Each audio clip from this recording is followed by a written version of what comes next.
Hello दोस्तों, कैसे हैं आप सभी लोग। तो आज हम बात करेंगे साइंस के टॉप 20 एमसीक्यूज की, जो कि आपके आने वाले competitive exam like railway, NTPC and group D के पॉइंट ऑफ व्यू से काफी इंपॉर्टेंट है।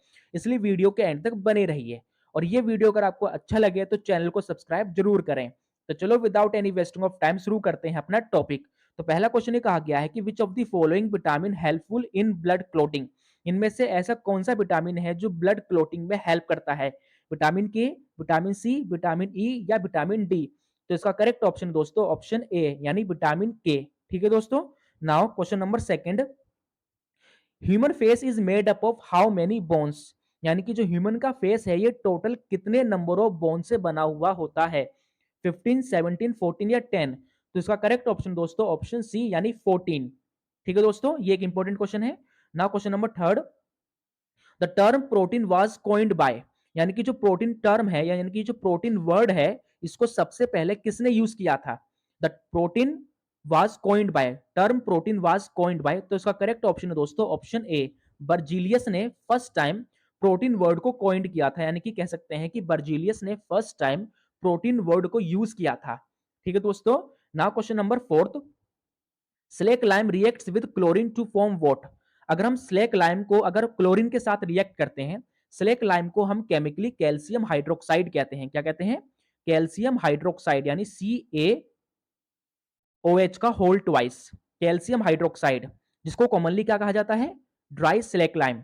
तो अगर हम इस कैल्शियम हाइड्रोक्साइड यानी कि ड्राई स्लेक लाइम में अगर क्लोरीन गैस को पास कराते हैं तो इससे क्या बनेगा? Baking soda, washing soda, bleaching powder या प्लास्टर ऑफ पेरिस। तो इसका करेक्ट ऑप्शन है दोस्तों option C, plaster of Paris. Sorry माफ कीजिएगा, ब्लीचिंग पाउडर इसका करेक्ट ऑप्शन है ऑप्शन सी।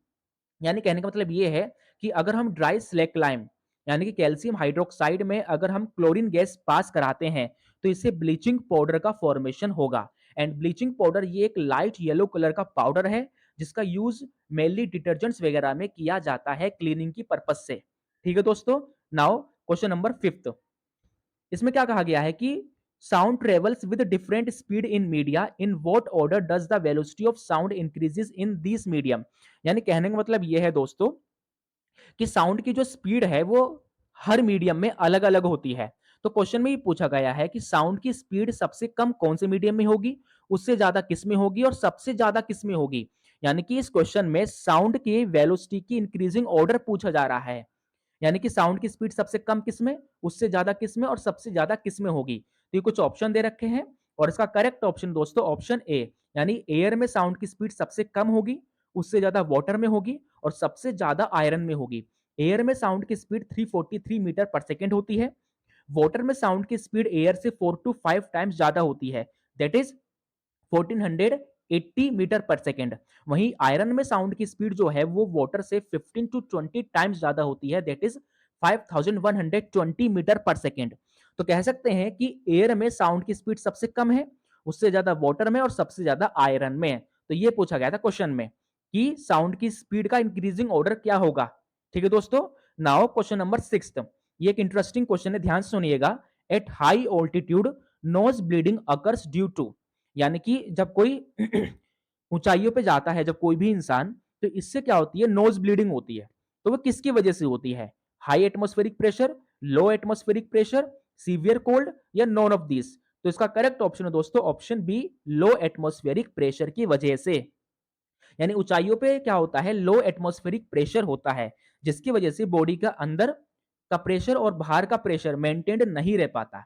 इससे क्या होता है कि जैसे ही हम हाई ऑल्टीट्यूड पे जाते हैं तो इससे क्या होगा दोस्तों कि बॉडी की जो पतली पतली जो ब्लड वेजल है, ठीक है, प्रेशर मेंटेन ना होने की वजह से फट जाती है, स्पेशली नोज की। यही रीजन है कि हाई ऑल्टीट्यूड पर जाने पर क्या होता है? नोज ब्लीडिंग होता है। ठीक है दोस्तों। नाउ क्वेश्चन नंबर सेवेंथ, इसमें कहा गया कि thyroid stimulating hormone is secreted by which gland. यानी कि थायराइड स्टिमुलेटिंग हार्मोन का सिक्रेशन बॉडी के कौन से ग्लैंड के द्वारा किया जाता है? Adrenal gland, thyroid gland, pituitary gland या थाइमस। तो इसका करेक्ट ऑप्शन है दोस्तों ऑप्शन सी, पिट्यूटरी ग्लैंड। यानी कि पिट्यूटरी ग्लैंड से क्या होगा? हमारे थायराइड स्टिमुलेटिंग हार्मोन का सिक्रेशन होता है जो कि हमारे थायराइड ग्लैंड से निकलने वाले हार्मोन्स के सिक्रेशन को रेगुलेट करने का काम करता है। ठीक है दोस्तों। तो थायराइड स्टिमुलेटिंग हार्मोन बॉडी के कौन से ग्लैंड के द्वारा सिक्रीट किया जाता है? पिट्यूटरी ग्लैंड के द्वारा, नॉट थायराइड ग्लैंड, ठीक है ना। तो इसका करेक्ट ऑप्शन है option C. Now question number 8, apiculture is related to which, यानी एपीकल्चर किससे रिलेटेड होता है। पहला ऑप्शन मधुमक्खी के पालन पोषण से, दूसरा ऑप्शन मछलियों के पालन पोषण से, तीसरा practice of growing flowers in fields, या नॉन ऑफ दिस। तो इसका करेक्ट ऑप्शन है दोस्तों हमारा इसमें ऑप्शन ए, यानी कि मधुमक्खियों का पालन पोषण। तो कह सकते हैं कि एपीकल्चर जो है वो मधुमक्खियों के पालन पोषण से रिलेटेड होता है। किसके लिए, सेहत के लिए वो भी, ठीक है ना।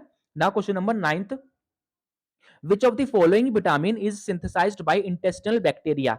देखो दोस्तों, ह्यूमन बॉडी के लार्ज इंटेस्टाइन में कुछ स्पेशलाइज्ड बैक्टीरियाज होते हैं जिन्हें इंटेस्टिनल बैक्टीरियाज कहते हैं। तो ये इंटेस्टिनल बैक्टीरिया कौन सा विटामिन का फॉर्मेशन करता है बॉडी के अंदर, क्वेश्चन में ये पूछा गया है। तो इसका करेक्ट ऑप्शन है दोस्तों विटामिन के। क्या है, विटामिन के, ठीक है ना, इस बात को ध्यान रखेंगे। नाउ क्वेश्चन नंबर 10, इसमें कहा गया है कि what is the process by which metal can be charged without coming in contact with charged body. इसमें क्या कह रहा है, देखो ध्यान सुनना। सपोज मेरे पास एक चार्ज्ड बॉडी है जिसपे क्या है, नेगेटिव चार्ज है, ठीक है ना। अगर हम इस चार्ज्ड बॉडी के पास में कोई अनचार्ज्ड बॉडी को लाते हैं, इस पर इसको टच नहीं करना है, बस इसे क्लोज लाना है। तो जैसे ही हम क्या करेंगे, इस चार्ज्ड बॉडी के क्लोज कोई अनचार्ज्ड बॉडी को लाएंगे, तो सपोज ये क्या है हमारा मेटल, ये एक अनचार्ज्ड मेटल है। अब मेटल है तो हम सभी जानते हैं मेटल में इलेक्ट्रॉन्स होते हैं, और इलेक्ट्रॉन पे भी क्या होता है, नेगेटिव चार्ज होता है, और ये जो चार्ज्ड बॉडी है इसमें भी क्या है, नेगेटिव चार्ज है। तो जब ये दोनों मेटल, जो कि एक चार्ज है और एक अनचार्ज है, जब ये दोनों एक दूसरे के क्लोज आएंगे, तो इस मेटल में जो भी इलेक्ट्रॉन्स होंगे वो इस नेगेटिव चार्ज की वजह से क्या कर जाएंगे, रिपेल कर जाएंगे, जिसकी वजह से सारे के सारे इलेक्ट्रॉन्स क्या होंगे, इससे दूर यहाँ पे आके शिफ्ट हो जाएंगे यहाँ पर, और यहाँ पे क्या रह जाएगा, सिर्फ पॉजिटिव चार्ज।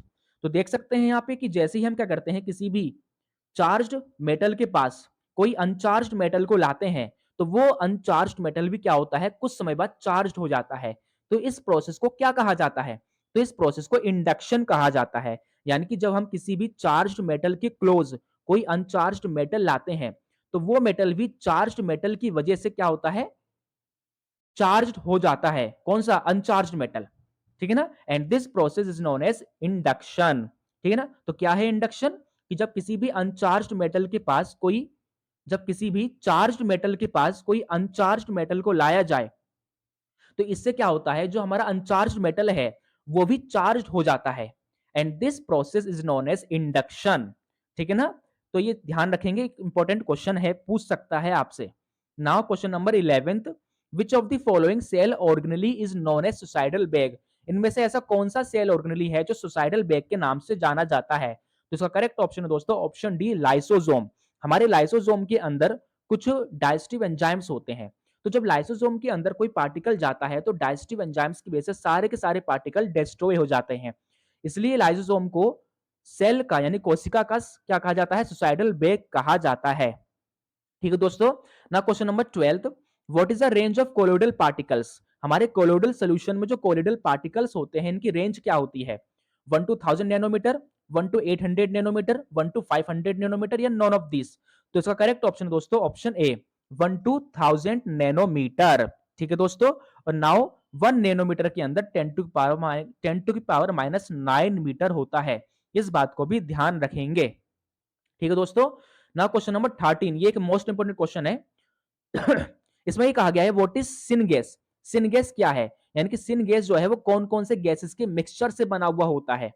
तो ये कुछ ऑप्शंस है, और इसमें जो करेक्ट ऑप्शन है दोस्तों वो है ऑप्शन बी, यानी जो सिन गैस है वो carbon monoxide, hydrogen, carbon dioxide and nitrogen के मिक्सचर से बना हुआ होता है। कौन, सिन गैस। ठीक है दोस्तों, इस बात को ध्यान रखेंगे। और नाउ इसका यूज फ्यूल्स को बनाने में किया जाता है, ठीक है ना। नाउ क्वेश्चन नंबर 14, ये एक इंटरेस्टिंग क्वेश्चन है ये भी। Penicillin obtained from which of the following micro organism. देखो दोस्तों, हम सभी जानते हैं कि पेनिसिलिन ये हमारे वर्ल्ड का फर्स्ट एंटीबायोटिक है जिसे डिस्कवर किया गया था बाय अलेक्जेंडर फ्लेमिंग। तो ये पेनिसिलिन जो है वो कौन से माइक्रो ऑर्गेनिज्म से ऑब्टेन हुआ था, फंगस, बैक्टीरिया, प्रोटोजोआ, या एल्गे। तो इसका करेक्ट ऑप्शन है दोस्तों ऑप्शन ए, यानी फंगस, ठीक है ना दोस्तों। तो फर्स्ट टाइम पेनिसिलिन फंगस के द्वारा ऑब्टेन्ड किया गया था। Now question number 15th, the process of formation of RNA from the strand RNA from the strand of DNA is known as, यानी कि डीएनए से आरएनए बनने के प्रोसेस को क्या कहा जाता है? तो इसका करेक्ट ऑप्शन है दोस्तों ऑप्शन सी, ट्रांसक्रिप्शन। ठीक है दोस्तों। Now question number 16th, which of the following cell helps in the formation of insulin? हम सभी जानते हैं कि इंसुलिन का जो फॉर्मेशन है, यानी जो इंसुलिन का जो सिक्रीशन वो पैनक्रियास से होता है। तो पैनक्रियास के अंदर ऐसी कौन सी सेल है जो इंसुलिन की फॉर्मेशन में हेल्प करती है? Beta cell, alpha cell, delta cell या एफ सेल? तो इसका करेक्ट ऑप्शन दोस्तों ऑप्शन ए, बीटा सेल। यानी कि पैनक्रियास की बीटा सेल से हमारे इंसुलिन का फॉर्मेशन होता है, और ये इंसुलिन क्या करता है? ब्लड में जो ब्लड ग्लूकोज लेवल है उसको रेगुलेट करने का काम करता है। ठीक है दोस्तों। Now question number 17th, nephridia is an excretory organ present in which of the following organism? देखो दोस्तों, नेफ्रीडिया ये एक टाइप का एक्सक्रीटरी ऑर्गन होता है। एक्सक्रीटरी ऑर्गन मतलब ऐसे ऑर्गन जो यूरिन की फॉर्मेशन में हेल्प करे, इतना समझो। तो ये कौन सी ऑर्गेनिज्म का एक्सक्रीटरी ऑर्गन है नेफ्रीडिया? ये भी एक इंपॉर्टेंट क्वेश्चन है। सी अर्चिन, सी एनीमनी, फेस्कुला हेपेटिका या अर्थवॉर्म? तो इसका करेक्ट ऑप्शन दोस्तों ऑप्शन डी, अर्थवॉर्म। यानी कि जो नेफ्रीडिया है ये अर्थवॉर्म का एक एक्सक्रीटरी ऑर्गन है। एंड जो अर्थवॉर्म है वो कौन से फाइलम से बिलोंग करता है? अर्थवॉर्म फाइलम एनिलीडा से बिलोंग करता है, इस बात को भी ध्यान रखेंगे। ठीक है दोस्तों। Now question number 18th, what is the SI unit of magnetic flux? हमारे मैग्नेटिक फ्लक्स की एसआई यूनिट क्या है? Tesla, weber, weber per metre या कूलाम? तो इसका करेक्ट ऑप्शन दोस्तों ऑप्शन बी, वीवर। ठीक है ना। यानी कि वीवर क्या है? हमारी मैग्नेटिक फ्लक्स की एसआई यूनिट। ठीक है दोस्तों। Now question number 19th important है, which of the following layer covers the outer surface of bone? यानी कि ऐसी कौन सी लेयर है जो बोन के आउटर सरफेस को कवर करती है? देखो दोस्तों, जिस तरह से हमारी हार्ट पेरिकार्डियम से कवर्ड रहती है, लंग्स प्लूरल मेम्ब्रेन से कवर्ड रहती है प्रोटेक्शन के लिए, उसी तरह से ह्यूमन बॉडी की बोन्स भी एक स्पेशलाइज्ड लेयर से कवर्ड रहती है, जिसका नाम क्या है? और वो है ऑप्शन ए, यानी पेरीओस्टियम। कह सकते हैं कि ह्यूमन बॉडी की जो बोन्स का जो आउटर सरफेस है ये पेरीओस्टियम से कवर्ड रहता है। एंड पेरीओस्टियम एक टफ लेयर होती है जो ह्यूमन बॉडी के लॉन्ग बोन्स के आउटर सरफेस को कवर्ड करती है। ठीक है दोस्तों, इसको भी ध्यान रखेंगे। Now question number 20, which of the following second largest gland of human body? Human body की सबसे लार्जेस्ट ग्लैंड सभी जानते हैं वो क्या है? वो लीवर होती है। लेकिन ह्यूमन बॉडी की सेकंड लार्जेस्ट ग्लैंड कौन सी है? तो ह्यूमन की बॉडी की सेकंड लार्जेस्ट ग्लैंड है ऑप्शन सी, यानी पैनक्रियाज। क्या? पैनक्रियाज। ठीक है ना दोस्तों। नाउ एक क्वेश्चन आपके लिए, ग्रोथ हार्मोन जिसको सोमाटोट्रोफिन कहते हैं, ये ह्यूमन बॉडी के कौन से ग्लैंड के द्वारा ब्लड में सिक्रीट होता है?